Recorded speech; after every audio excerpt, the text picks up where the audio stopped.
I'm gonna put my face in this video. And no, I didn't pick out my beard first. It's cool. I don't care about that right now. One of the wisest things that I've ever heard in my entire life is that if you can make love, you can make up.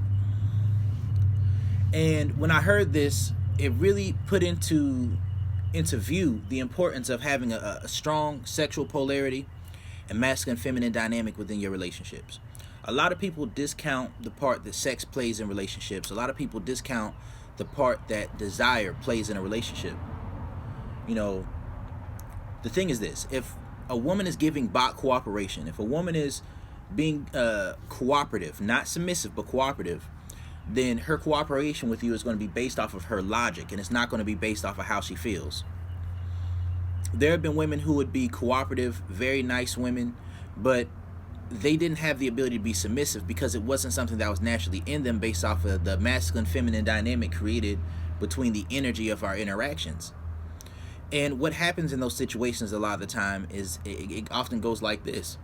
You know, you can give a woman instructions, you can tell her certain things, you can tell her every aspect of what your program consists of from start to finish, but she will lack the ability to submit to that, to come into subjection of that, because she doesn't trust your masculinity. A woman can love you without trusting your masculinity. A woman can trust you without trusting your masculinity. These are things to understand. You know, if you do not have the ability to, and that's why I say every man should be toxic, if you don't have the ability to affect a woman's emotions with sex and with your masculinity, then what will often happen is if you can't make love to make up, and I'm not saying that in the terms of a woman being disrespectful with you, and then when she's disrespectful, she gives you sex, you know, some Scooby Snack pussy in order to try to get you off of her case. I'm talking about if you reach a certain fork in the road with a woman where you're not on the same page at that moment, and you do not have the ability to use sex to join together, to have that level of chemistry and closeness and vulnerability with one another in that time, then oftentimes what will happen is when you reach that fork in the road, you will not be able to come back together.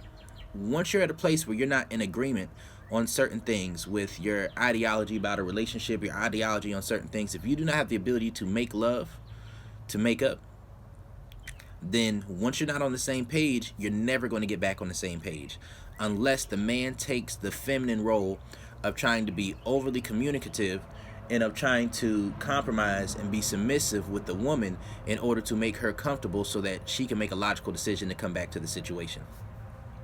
That's not good, right? Because a lot of times men wonder why they can't take that masculine role in a relationship, and a lot of the times it's because they know that they lack both the masculinity and the sexual desire created within that woman in order to create natural submissiveness. So the man will try to have this veneer to try to have this perception of him being a masculine man, when even if he is a masculine man, that's not the dynamic that he has with that particular woman. So this is why I always emphasize the biology first approach. This is why I always emphasize masculine feminine dynamics, so sexual polarity, because if you do not have these things, it'll often turn out in situations where even if a woman is a good woman, she's not going to be able to get with your program. And she will try, but she doesn't see that. She doesn't see you that way as a man whose masculinity she can trust.